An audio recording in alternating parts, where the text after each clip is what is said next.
West Coast Cookbook and Speakeasy with Chef Justice Putnam. Netrootsradio.com.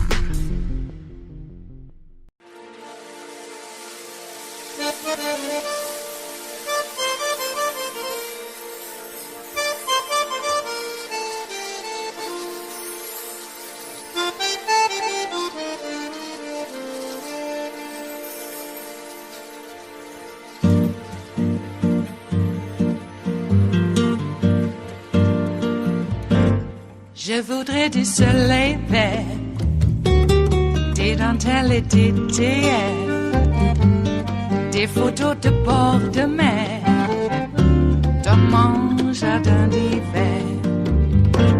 Je voudrais de la lumière, comme en Nouvelle-Angleterre. Je veux changer d'atmosphère, dans mon jardin d'hiver. Ma fleur sous la pluie de novembre, tes mains qui courent, je n'en peux plus de t'attendre. Les années passent, il est loin, là je tombe.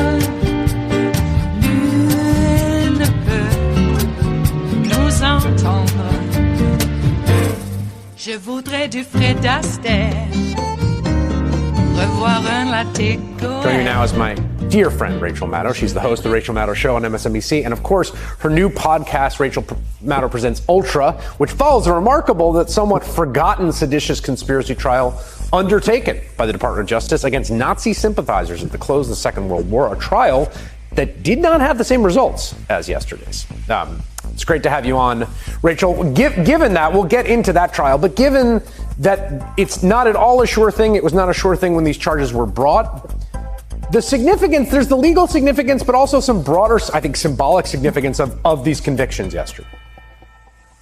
I absolutely think that's true. And I think, I mean, I don't know from direct experience, but I can surmise that the prosecution team at the Justice Department and the senior Justice Department officials who greenlit bringing seditious conspiracies like this in the past, that they were very worried that acquittals or mistrials or anything other than a failure to secure a conviction in a case like this, it doesn't just matter to those defendants. It matters to the movement that they represent. And if you take a swing at them like this and you miss, it can be very damaging. It can make them seem vindicated. It can fuel their organizing and their ability to recruit. It can energize their efforts. And so it's a sort of high risk, high reward thing. Yes. If you bring a seditious conspiracy charge and it fails, which is more often than not what happens, you can energize this movement that you're otherwise acting against.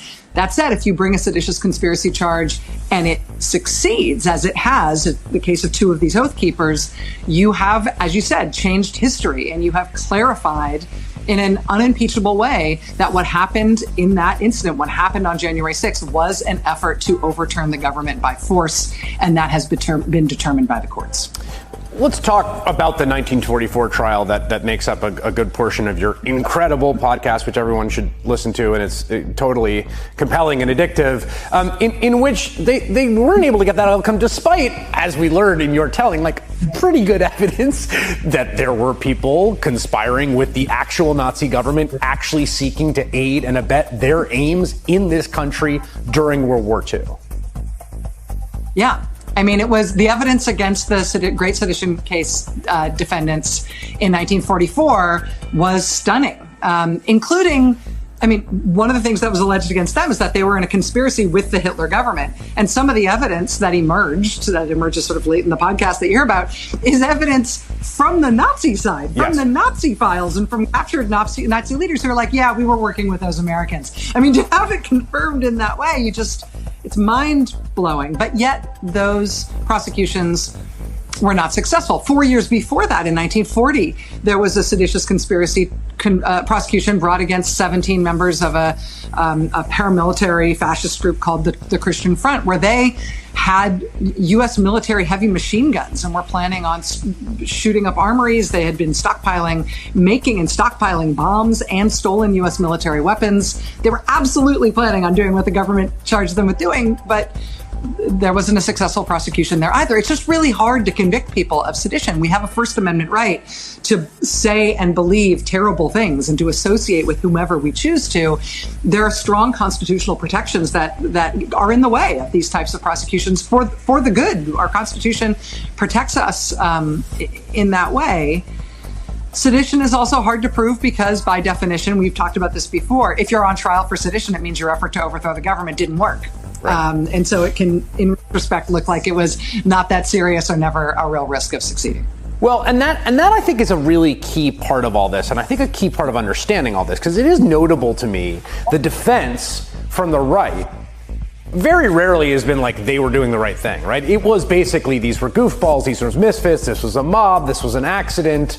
It didn't really amount to much, and it's striking how much that was the defense in the trials that you talk about, that really, is this really that big a thing, basically? And for, I think the contention of yourself and myself and, our shows is that, yeah, this was a very big thing. I think the American people have increasingly realized that, but there's something about the declaration here that establishes that, along with the committee's report coming, that seems to me important in that respect for history, if nothing else. For history and for how this moment is remembered, right? So the right, as in those clips that you just showed in your open of members of Congress saying this was a normal tourist visit and they didn't do anything wrong and things just got a little bit out of hand. I mean, you can show those alongside people even further right on the ideological spectrum who are talking about January 6th as one of the greatest moments in U.S. history and very exciting and marvelous and fabulous. And that they can say whatever they want, but they ought to have a good fight with history in terms of the other side of that argument. And the other side of that argument, which is that January 6th was an attempt to overthrow the U.S. government by force, and that's bad. And it was a serious assault on us as a democracy, and that's bad. And anybody who was associated with that ought to be effectively excluded from any reach at political power ever again for the rest of their lives. I mean, you've got to fight that in history. And having a seditious conspiracy conviction in the Oath Keepers case. And remember, there's 2 more seditious conspiracy cases coming up. Proud Boys coming up next week. More Oath Keepers being brought up on the same charges December 19th. These convictions tell you in history what this was. And yeah, they'll try to contest it, but it's going to make it much harder for them to define this as something that was normal or laudable. And that, of course, brings us to the person who was at the center of this conspiracy. And it wasn't, I mean, parts of it were conspiracy because it was behind closed doors. Parts of it was just very publicly saying, I want to stay in power against the will of the people, which is, of course, Donald Trump, who is, the subject of multiple criminal inquiries by the special counsel. We kind of know that, confirmed by the attorney general now. And there's this strange thing, right? There's this mismatch, because at some level it's like, what he did was sedition. What he did was treasonous. What he did was the greatest betrayal of the oath that I've probably seen in my life, certainly. But that doesn't necessarily square with like the case that you could make against him and make a conviction. And that really difficult call is really squarely placed before Smith, the special prosecutor, at this point. Yeah, and I mean, it's funny. I printed out the cheat sheet on the verdict for the Oath Keepers defendants, right? And it's a grid because it's hard to keep track of how many of these defendants facing how many different charges and which ones were guilty and which ones weren't. 2 of the 5 defendants were found guilty of seditious conspiracy. 3 of them were found not guilty. All of them were found guilty of obstruction of an official proceeding. I mean, there's a mix of different ways that this can be approached legally. And even this one jury, looking at this one bolus of evidence, came to a very complex conclusion in terms of what these people are actually guilty of. That's important in terms of thinking that this is some sort of slam dunk. We'll see if that sort of matrix-like response from the jury holds for the next 2 seditious conspiracy trials too. But I think the other part of it, Chris, is that if they are going to bring seditious conspiracy or other serious felony charges against the former president for his role as the sort of center of the octopus that resulted in this assault on the government on January 6th, first of all, there's nothing to compare that to. That is a decision that is going to be a decision that is made independent of whatever happens to any paramilitary pro-Trump groups. But also, it will invoke a whole new level of Justice Department discipline and confidence, which is, can they stand up to the partisan hurricane that they will unleash as Republicans, the president, former president himself, but also Republicans up and down the country, train their fire, their proverbial fire on the Justice Department to get them to drop the case, to pressure the Justice Department. They'll threaten to defund the Justice Department. They'll attack individual prosecutors. The Justice Department in the past has not been great at resisting political pressure when people with political power are in the sights of prosecutors. And there are laudable moments, but they have caved to that pressure again and again, including in the sedition cases around World War II. And I hope that the Justice Department is conscious of that. I expect that they are, but I don't want anybody to be sort of namby-pamby about that history, because that history isn't a good one in terms of the Justice Department putting up a strong firewall for itself to protect its prosecutors from that kind of pressure. It is Thursday, the 1st of December of 2022, and you are in West Coast Cookbook and Speakeasy. I am your chef de cuisine, Justice Putnam. Gunner the English Bulldog is our snoozing sous chef, and our daily special is Metro Shrimp and Grits Thursdays. And indeed, it is.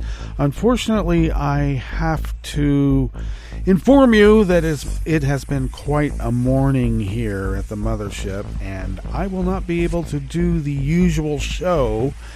And as a last minute type of occurrences, I am confessing here a little bit of a problem with my elderly mother, who needs a little bit more immediate care, shall we say. I won't go into the details at the moment, but maybe tomorrow when we meet up and I've had time to decompress. So in the interim, I've thrown together some elongated clips of news of the day, and actually had to throw away the outline that I worked so hard on last night to bring to you today. But hard to keep that thread going, and instead of trying to get it, I've just masked some clips, and but I will be back in the at the chef's table to give you the weather and the amuse-bouche at the end. So at least we'll do that part. But in the interim, we'll have some news clips, as I said, for news of the day. And we'll start off with Hakeem Jeffries being voted in as leader of the Democratic Party in the House.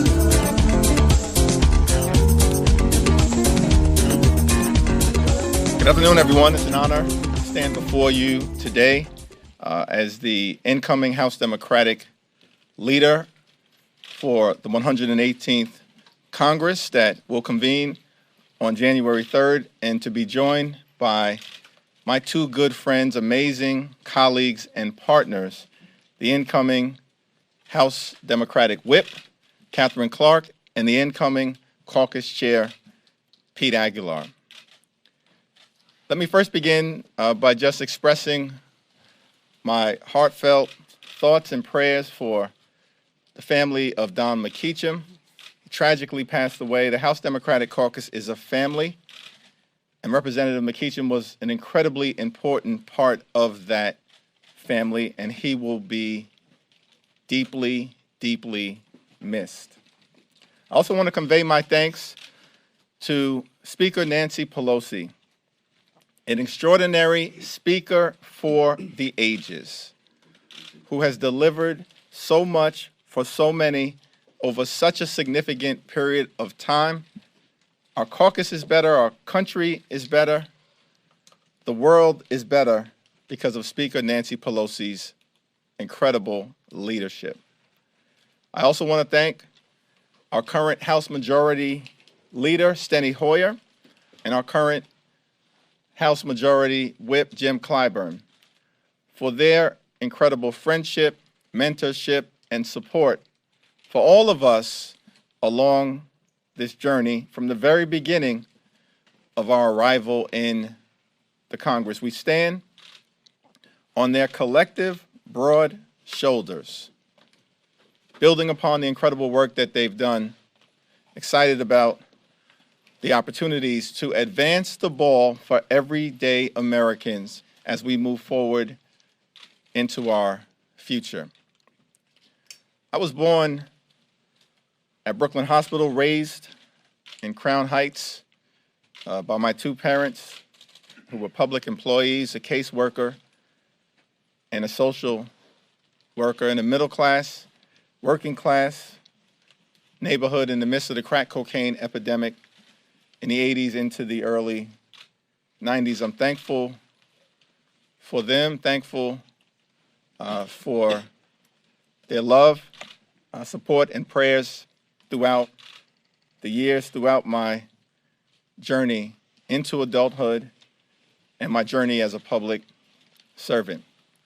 Growing up in that Crown Heights neighborhood, first member of Congress I was ever aware of was the Honorable Shirley Chisholm. And I eventually was able to be elected to represent many neighborhoods in Brooklyn that she formerly represented. And so it's with particular reverence for her that it was communicated to me earlier today that this actually is Shirley Chisholm's birthday, 98 years ago. I stand on the shoulders of people like Shirley Chisholm and so many others as we work to advance the ball for everyday Americans and get stuff done. Because that's what Democrats do. That's what our record says. Each and every day, House Democrats committed to fighting hard for working families, middle-class folks, those who aspire to be part of the middle class, young people, seniors, immigrants, veterans, the poor, the sick, the afflicted, the least, the lost, and the left behind. House Democrats fight for the people. That's our story, that's our legacy, that's our values, that's our commitment as we move forward. Get stuff done. Make life better for everyday Americans. We look forward to finding opportunities to partner with the other side of the aisle and work with them whenever possible, but we will also push back against extremism whenever necessary. We love this country. We love our democracy. We love the Congress and the House of Representatives, the institution designed to be the closest to the people.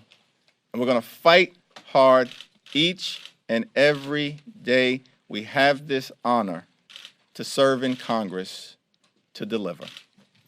I now yield to my good friend, an amazing colleague, the incoming House Democratic Whip from the Commonwealth of the great state of Massachusetts, Catherine Clark. Thank you, Hakeem. Good afternoon. I am so honored to be here with our leader-elect Jeffries and caucus chair Pete Aguilar. It is truly humbling to be the next whip for the 118th Congress and to get to do it with such an incredible team.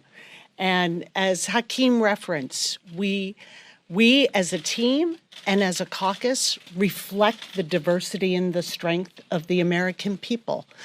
And that is where we are able to come together around shared values and reflect back to American families that they are the priority. They are who we will bring to the leadership table with us.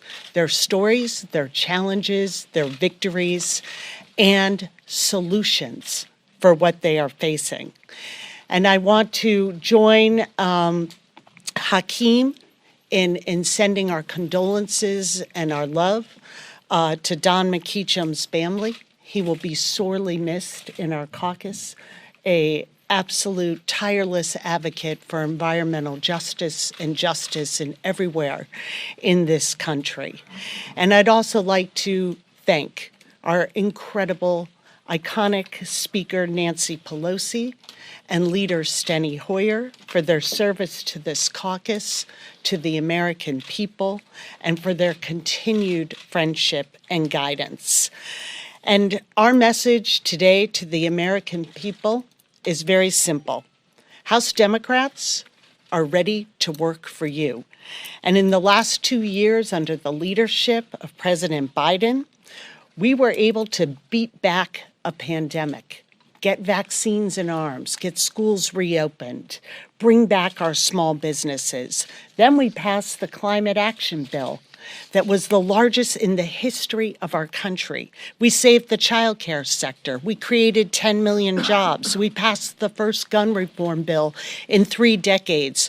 We lowered healthcare costs for seniors, and we defended women's rights and refused to let them become second-class citizens. And together, that's how we were able to defy political gravity and have this historically close margin in the House. And the Republican agenda appears to be to continue to divide us, to get power through division by turning neighbor on neighbor. But that is not what this caucus is here to do. It is not what the American people want. American people want solutions.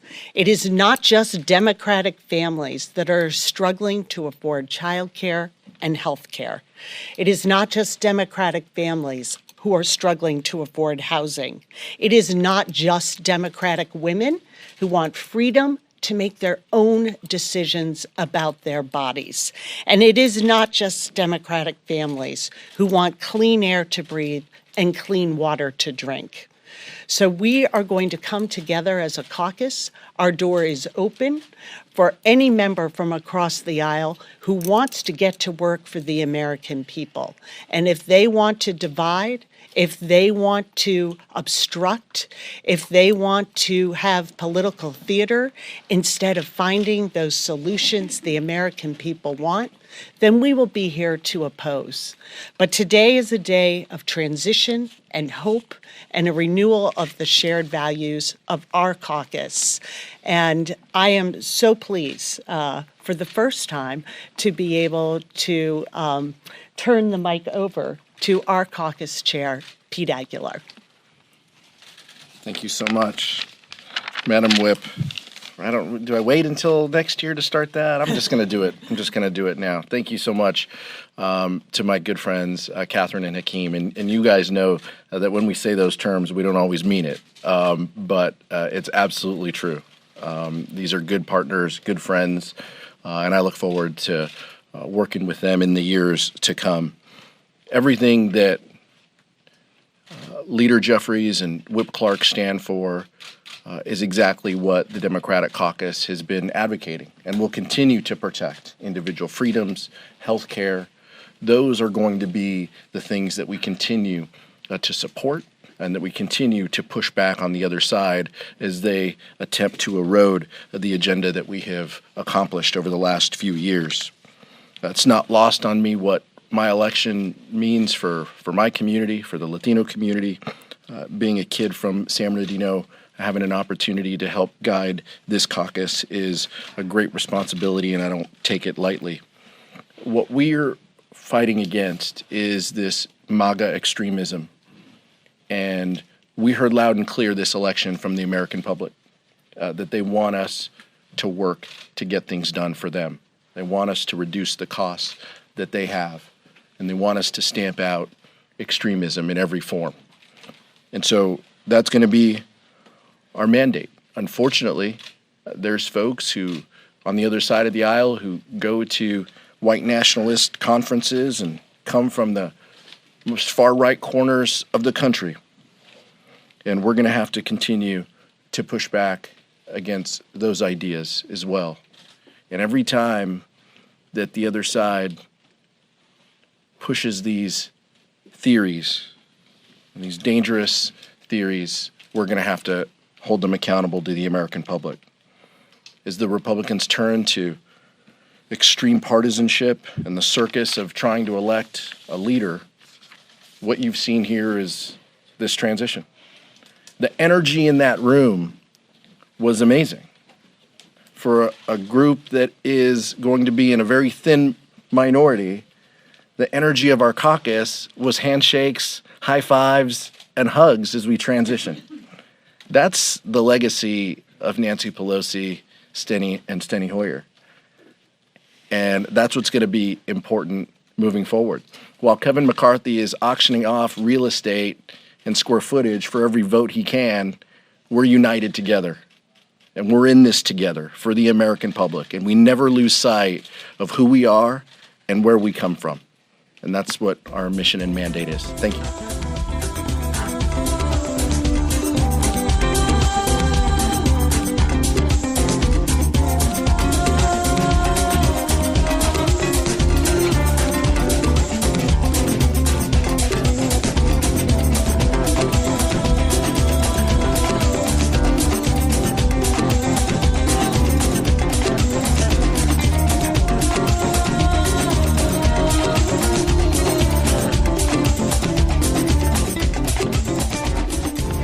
As the verdict of this case makes clear, the department will work tirelessly to hold accountable those responsible for crimes related to the attack on our democracy on January 6th.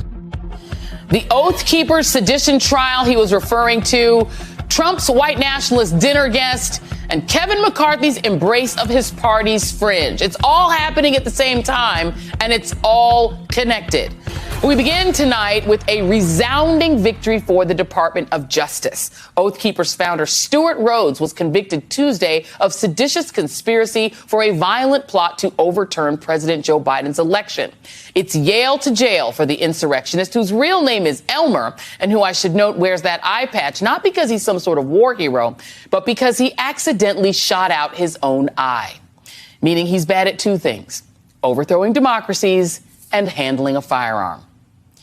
Kelly Meggs, leader of the far-right organization's Florida wing, who was also found guilty of the same charge, and three other Oath Keepers were found guilty on other charges. Today, Attorney General Merrick Garland said the trial shows that the DOJ will work tirelessly to hold all January 6th perpetrators accountable. It is indeed a landmark case for the DOJ. It's extremely rare for prosecutors to bring a charge of seditious conspiracy, given how difficult it is to prove it in court. It's even more rare to actually get that conviction. In fact, we could only find 3 prior cases resulting in seditious conspiracy convictions. The first actually involved Puerto Rican nationalists who stormed into the Capitol in 1954. The second involved another Puerto Rican nationalist convicted in 1980. And the third involved Sheikh Omar Abdel Rahman and other Islamic militants who were convicted in 1995 of participating in a plan to blow up landmarks in New York City after the 1993 World Trade Center bombing. The Rhodes conviction, therefore, is an extraordinary win and historic. It is good news for our democracy and a major blow to other far-right leaders. 2 more seditious conspiracy trials are set to start in the coming weeks involving other Oath Keepers members, as well as members of the right-wing Proud Boys group, including its former chairman, Enrique Tarrio. Both Rhodes and Tarrio are highly visible leaders of the far-right anti-government movement. You may recall this video released by the DOJ showing Tarrio and Rhodes meeting in a Washington, D.C. garage on the eve of the insurrection, putting the heads of the most prominent extremist and violent organizations connected to January 6th in immediate proximity to each other 24 hours before the breach of the Capitol.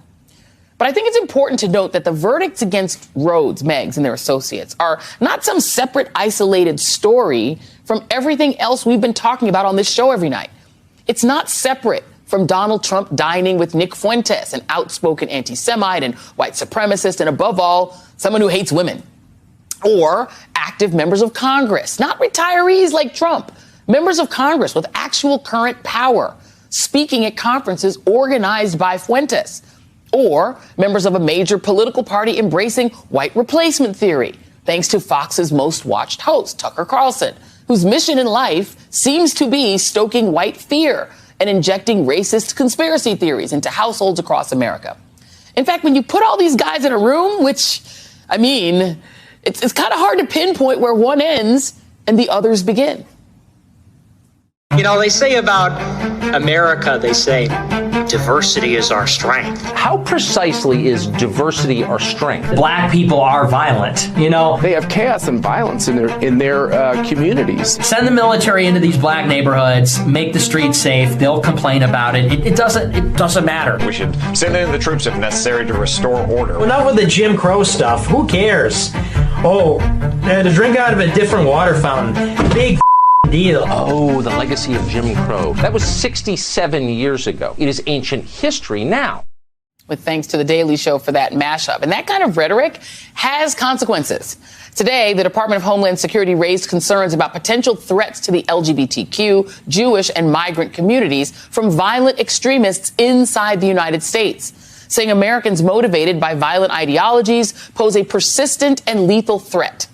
Elmer Stewart Rhodes may face a maximum sentence of 20 years in prison. Others will be convicted for what they did leading up to and on January 6th. But the story doesn't end there, because the story is the creeping white nationalism that has infected the party that all of these people support. The party that has invited hate and fear of fellow Americans as guests to Thanksgiving dinner. And until they kick this ideology out, and not just slap Trump around a little bit because he lost them elections, I mean, kick them out, all the prosecutions in the world won't make any difference. Joining me now is Michael Steele, MSNBC political analyst, former chair of the Republican National Committee, and host of the Michael Steele podcast, and Jason Stanley, professor of philosophy at Yale University and author of How Fascism Works. And I do want to start with you, Michael, because you used to be in charge of this party, so you know what it means when the creep begins. Yeah. And the creep began with the Tea Party, and you had to wrestle with it. But you actually are somebody with integrity and with a mind of your own. Kevin McCarthy, as somebody who's got to now steer this ship, let me just play you who his new boss is. Okay. Here's Marjorie Taylor Greene at Nick Fuentes' event. So if Nick Fuentes is untouchable, well, she touched. Here she is. Do you know what it's like to be canceled? And that's why I'm here to talk to you tonight. I don't believe anyone should be canceled. I don't believe in separating people and identities. I don't believe in separating people in classes. But that's what the Democrats believe in, because that's what Marxism is. That's what communism is.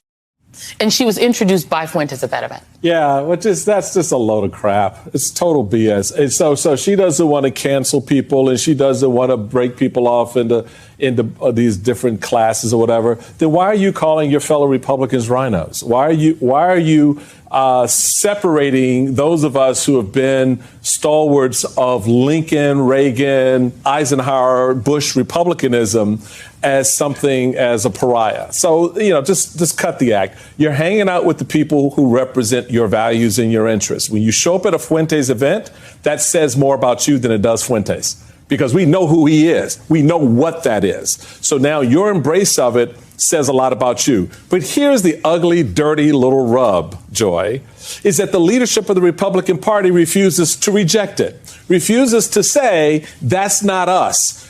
MTG, Marjorie Taylor Greene, whatever you want to call you, you're not going to those events anymore. You're going to go out and you're going to reject that. You don't hear that narrative emerging from within the leadership. They want all of us at this point to fixate on, we're past Trump. Right. We're no longer doing Trump. Trump was bad. Oh, this bright shining object down in Florida. Let's focus on that in Governor DeSantis. But I'm sorry, you don't get to wipe that stain off your clean white shirt that easily, because that's a deep stain. January 6th was a deep stain. Embracing Fuentes was a deep stain. And while you may not have done so directly, the leader of your party did. Yeah. And as the head of your party and as a leader on the Hill or representing the party across the country at the state level, if you don't reject that, then that's you, baby. Yeah. And those of us who reject it have tried to be very clear about that. But here we are. And here we are. And Jason, I mean, here's the thing. Donald Trump has no actual power right now. Donald Trump is a retired person in Florida. All right. Marjorie Taylor Greene has electoral power. In fact, she is essentially the boss of the person most likely to be the next speaker. He has to do what she says or else. And it's not Donald Trump that is banning books. It's people like Ron DeSantis. This is the kind of books that are getting banned by Republicans who are not Donald Trump. Anything to do with LGBTQ themes, that's 41% of the books. Characters of color, 40%. Sexual content, 22%. I don't even know what that even means. Titles with issues of race or racism, that's a fifth of the books. Titles about civil rights and activism. Any biography or memoir, and those are mainly things like the biography of Dr. King. Stories with religious minorities in it, 4%. The book banning, the attacks on people who are LGBT, the attacks on drag shows, that ain't Trump doing that. That's the people that they're saying are the replacements for Trump. Your thoughts? That's right. I mean, I think that when we ask for an apology or ask for distancing from these strategies or connections, we're omitting the fact that maybe not apologizing is a message, is a communication strategy. When you don't apologize, what you're sending is a message that you're going to stand by the extremists. Without explicitly endorsing the extremists. If you explicitly endorse the extremists, well, then you're going to lose the suburban white vote or whatever. But if you simply don't apologize, then you can have it both ways. So this is an explicit communicative strategy, and it's extremely well covered in the history of fascism. Richard Evans, the fascism scholar, says that the Nazis never explicitly denounced the radical actions of their followers, but they intentionally didn't. They left it vague. And that's an intentional communication strategy. So we shouldn't say, so from their perspective, they're doing the right thing. If there's a fascist social and political movement arising within the GOP that centers around great replacement theory, which is the structural narrative center of fascism, Hitler was deeply influenced by Madison Grant's 1916 book, The Passing of the Great Race, which was about the replacement of Nordic Americans. So this is American fascism that we're seeing, and and the refusal to distance themselves is intentional. So when we say, oh, they need to distance themselves, we're not facing reality here. Reality here is this is who they are.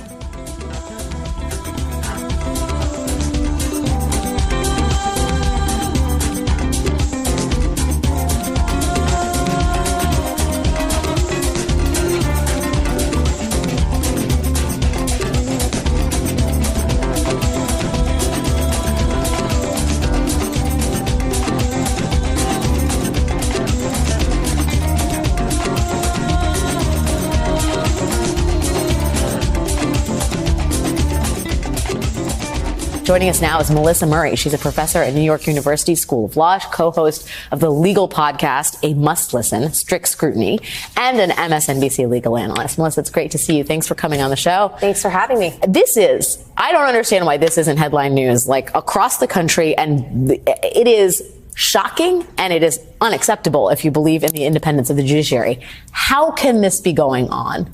Well, that is the question. Everyone has been talking about the purported leak in the Burwell versus Hobby Lobby decision, but that's not really the story. That's burying the lead. The real story is this coordinated, highly financed campaign to get access to these justices. And actually, they were successful. They got access to some of the most conservative justices. We don't know if it shaped the outcome in any decision, but we do know that they had unprecedented access. And there's not just this reporting in the New York Times. There was also reporting earlier this year in Rolling Stone and Politico that talked about these individuals going to chambers at the Supreme Court to pray in chambers with some of these justices. This is a highly coordinated campaign. It should be investigated. It's highly unusual. This is the highest court in the land. This should not be happening. That's making decisions for the huge decisions that affect millions and millions of Americans with no oversight. And I guess I wonder, the federal judiciary, there is a code of ethics that judges have to comply with. In Congress, there's a code of ethics that members of Congress have to adhere to. What is the likelihood that any kind of code of ethics can be imposed upon Supreme Court justices? Well, this is part of the institutional design of the Supreme Court, and this is sort of constitutionally ordained. It's meant to be an independent judiciary that's unbiased, unbought by either of the political branches, and for that reason, it sort of stands alone in a lot of ways. So Congress could make rules, but they could never really enforce them. The court itself is a self-policing organism, and the fact that it is self-policing is one of the reasons why this campaign of incredible influence could be so successful, because it makes the court permeable and susceptible to these kinds of interests because there's no oversight. What of John Roberts? This is his court. I see the smirk on your face. It's not a smirk. The smile, the knowing smile. I mean, what happens here? He is the person that is tasked with overseeing this investigation into the leak of the Dobbs opinion, right? Is anything going to happen with that? Is anything going to happen with the news about what happened in Burwell v. Hobby Lobby? I mean, do we have any hope that he cares enough about this to actually do the work that he's supposed to be doing? Well, the one thing we know that when this story broke last weekend, that this was really the beginning of John Roberts' horrible, terrible, no good, very bad day. This is the last thing that this Chief Justice wants.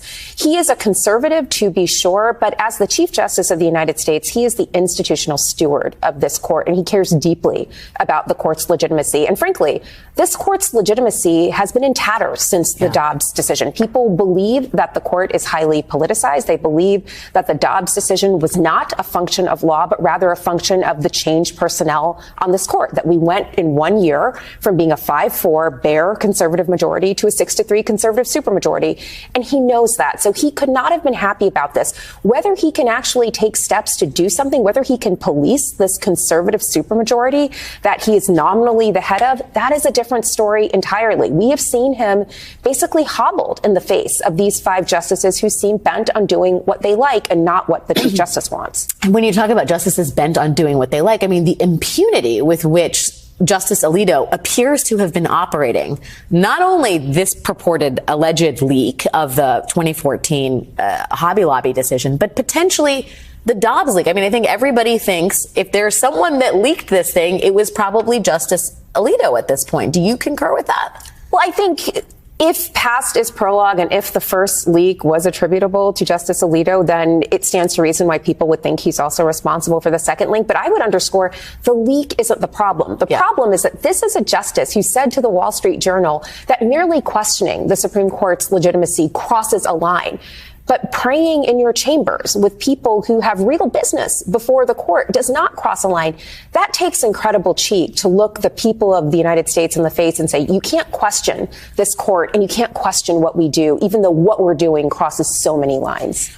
And when you hear the reporting about what happened in the 2014 Hobby Lobby decision, when we know what happened with Dobbs, do you feel like there are other decisions the court has made that should be revisited to see if anything untoward was happening behind the scenes? I mean, again, this campaign of influence, I think, puts a question mark over everything. Everything has an asterisk, like who's lobbying the court. We don't know if this campaign of influence was successful in changing the minds of any justices. It seems clear that the justices where they were really successful in getting access to, these were already sort of dyed-in-the-wool conservatives, Justice Thomas, Justice Scalia, Justice Alito. We don't know how much influence it had beyond these 3. But the fact that the highest court in the United States is being talked about in this way, that's the problem. The court depends on being understood as legitimate in the eyes of the public. It has no army to enforce its decision. It cannot withhold funding the way Congress can. In order for the court and its decisions to have any force in American life, we have to believe that this is a court that's legitimate. Yeah, and to that point exactly, we're not talking just about the mingling at receptions. We're not even talking just about the praying in the justices' chambers. We're talking about trips to Jackson Hole to visit these donors' vacation homes. We're talking about special invitations offered by justices on the Supreme Court to these wealthy donors. I mean, the back and forth between this group of basically wealthy activists and Supreme Court justices during moments in which the Supreme Court is hearing cases that directly influence them and are part of their sort of ideological crusade.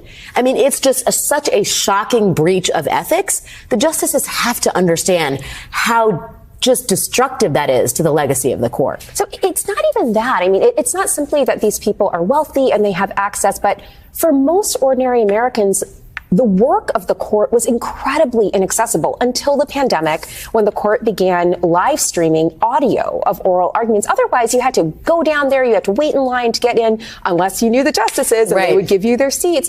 No one has this kind of access to the court, but these donors did. And that is the part that's really unfortunate. Like, for most of us, if you want to influence the court, you write a law review article and hope that someone reads it, and they don't. You write an amicus brief and you hope that someone reads it and wants to cite it.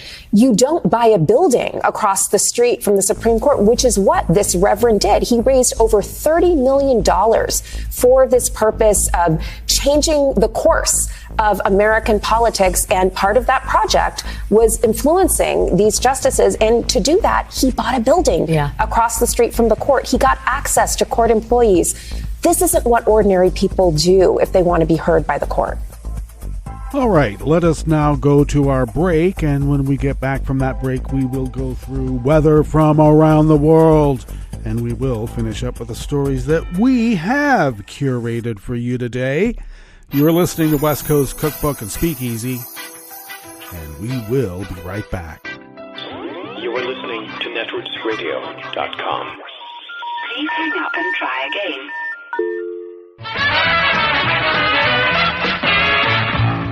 From a point at sea to the circles of your mind, a new force is at work for planetary transformation. New radio for a new Earth.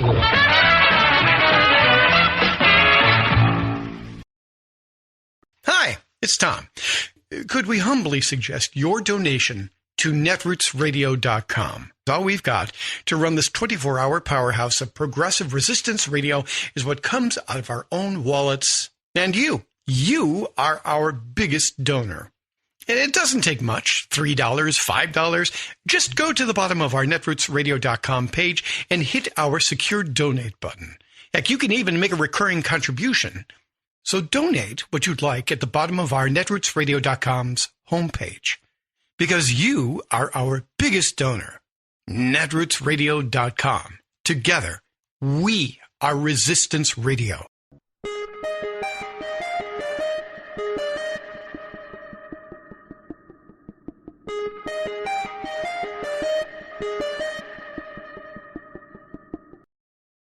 Might the Second Amendment put a silencer on the First?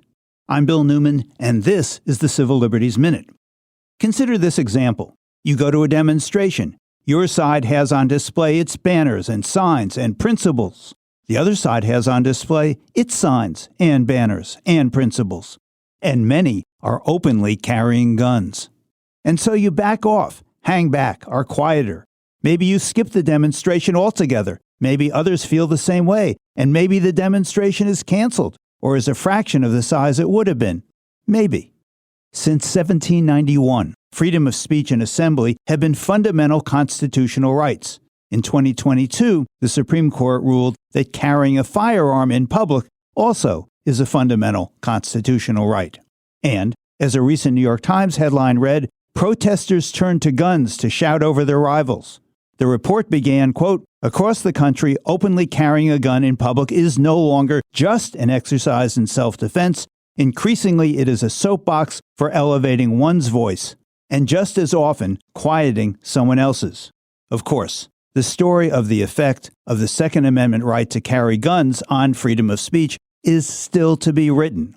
It will play out in the future, in legislatures and in the courts and on the streets. The Civil Liberties Minute is made possible by the ACLU because freedom can't protect itself. I'm Rick Smith, and this is Labor History in 2. On this day in labor history, the year was 1955. That was the day that Rosa Parks refused to give up her seat to a white passenger on a bus in Montgomery, Alabama. With that action, she helped to launch the civil rights movement in the United States. Rosa Parks is often portrayed as simply a weary woman, tired from a long day of work as a seamstress. While that was true, she was also a member of the NAACP, who had been trained in race relations at the Highlander Folk School in Tennessee. Her refusal to give up her seat was a political act. When she was arrested, E.D. Nixon looked into what happened.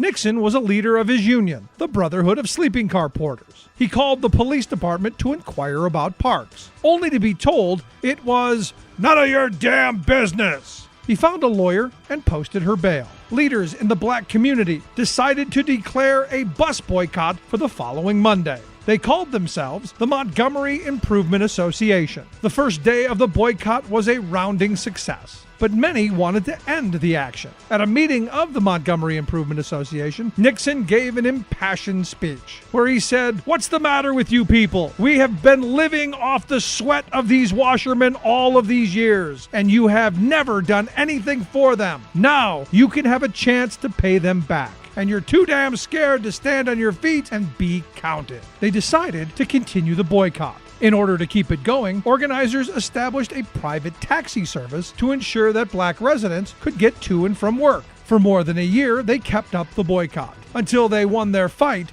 for desegregation. Labor History in 2 brought to you by the Illinois Labor History Society and The Rick Smith Show. For more information, go to laborhistoryin2.com, like us on Facebook, and follow us on the Twitters at Labor History in 2.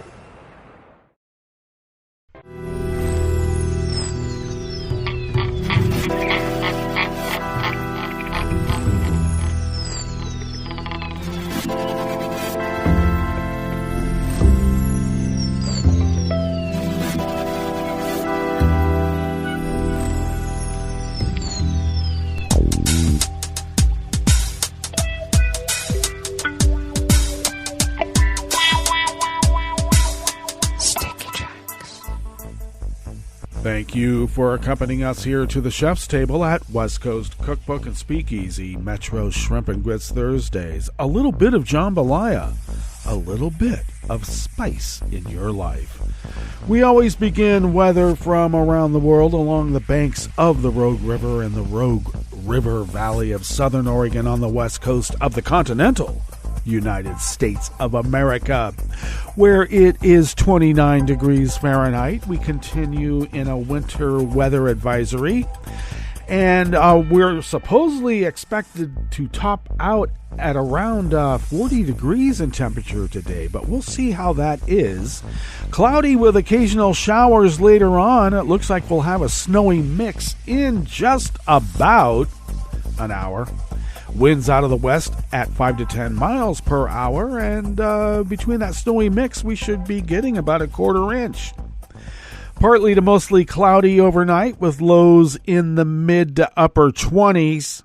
Winds light and variable, and then mainly cloudy tomorrow with highs in the low 40s.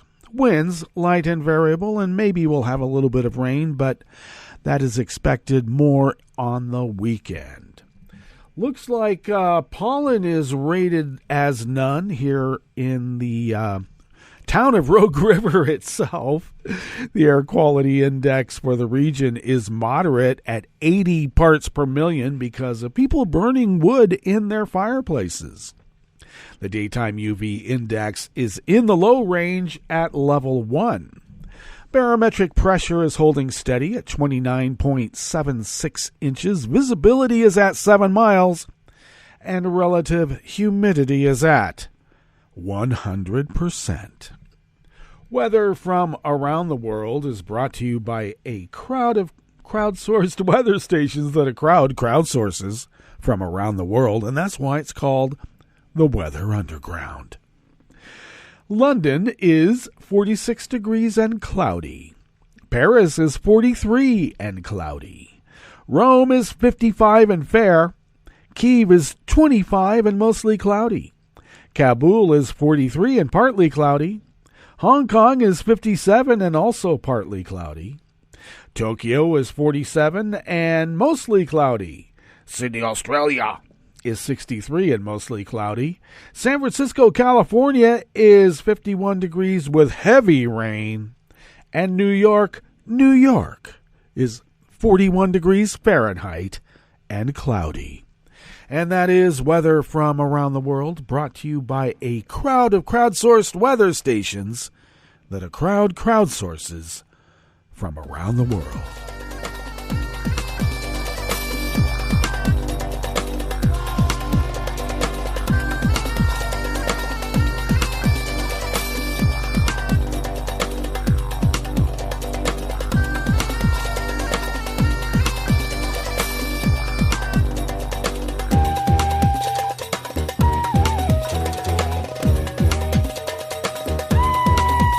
Samuel Petroquin of the Associated Press brings us this first amuse-bouche here at the chef's table at West Coast Cookbook and Speakeasy.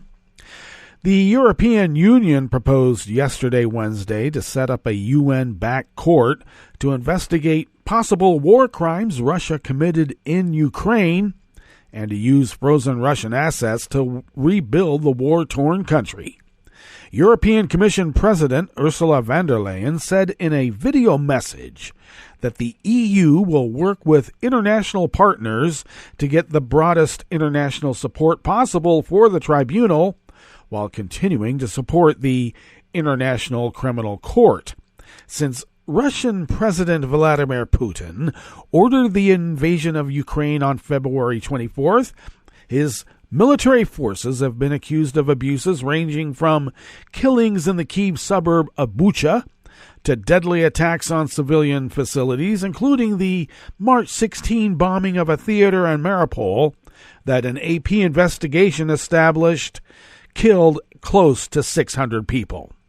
Investigations of military crimes committed during the war in Ukraine are underway around Europe, and the Hague-based International Criminal Court has already launched a probe. But because Russia does not accept the International Criminal Court's jurisdiction, the European Commission said it presented to the 27 EU countries two options to hold the Kremlin accountable. Either a special independent criminal court based on a multilateral treaty, or a specialized court integrated in a national justice system with international judges, or otherwise known as a hybrid court. Von der Leyen added that the EU wants to make Russia pay for the destruction it caused in neighboring Ukraine by using frozen Russian assets that are under sanctions. She estimated the damage to Ukraine at $617 billion U.S.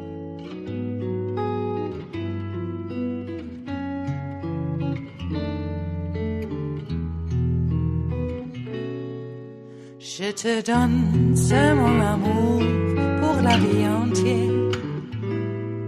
La promesse de me trouver à tes genoux. Aussitôt que tu m'appelles, rester toujours fidèle. C'est tout, c'est tout. Je te donne tous mes printemps, mes étés de mer, mes automnes quand les feuilles tombent partout. Si ce n'est pas une bonne affaire, je te donne tous mes hivers. Gear Molson of the Associated Press brings us this final amuse-bouche here at the chef's table at West Coast Cookbook and Speakeasy's Metro Shrimp and Grits Thursdays. Germany's parliament approved a resolution recognizing as genocide Ukraine's 1930s Holodomor, a famine believed to have killed more than 3 million Ukrainians under the repressive rule of Soviet leader Joseph Stalin. The resolution was brought to the lower house, or the Bundestag, by the three parties in Chancellor Olaf Scholz's governing coalition and the main opposition bloc. After a debate attended by Ukraine's ambassador to Germany, it passed with their support in a show of hands, while the two other opposition parties abstained. The vote comes days after Ukrainians marked the 90th anniversary of the start of the famine. The resolution states that the mass deaths from hunger were not a result of failed harvests. The political leadership of the Soviet Union under Joseph Stalin was responsible for them. It added that all things Ukrainian were deeply suspect to Stalin, and notes that the whole of Ukraine was affected by hunger and repression, not just its grain-producing areas. From today's perspective, a historical and political classification as genocide is obvious. The resolution says the German Bundestag shares such a classification. This horror had its cause in the Kremlin. There, the dictator took the cruel decision to push through the collectivization by force and cause hunger, governing Green Party lawmakers Robert Wagner told Parliament, and the killing by hunger also had as its aim the political repression of the Ukrainian national identity, Ukrainian culture, and language. He said that the parallels with today are unmissable, a point echoed by other speakers 9 months into Russia's invasion of Ukraine. Well, that brings us to the end of our broadcast period for the day, but you do know Netroots Radio broadcasts on, and we will meet up here tomorrow for Blue Moon Spirits Fridays. So do stay tuned to Netroots Radio all day and all night for all the breaking news as it breaks, and we will meet up here tomorrow, right here in West Coast Cookbook and Speakeasy. Bon appetit.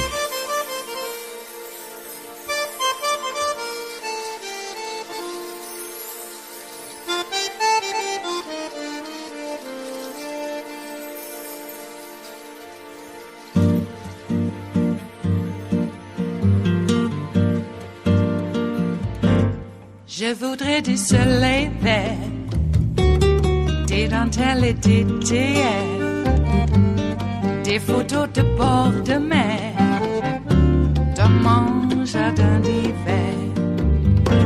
Je voudrais de la lumière, comme en Nouvelle-Angleterre. Je veux changer d'atmosphère, dans mon jardin d'hiver. Ma robe à fleurs, sous la pluie de novembre, tes mains qui courent, je n'en peux plus de t'attendre. Les années passent, il est loin, là je tombe. Nul ne peut nous entendre. Je voudrais du Fred Astaire, revoir un latte Goël. Je voudrais toujours te plaire dans mon jardin d'hiver. Je veux déjeuner par terre, comme au long de golfe clair, t'embrasser les yeux ouverts dans mon jardin d'hiver.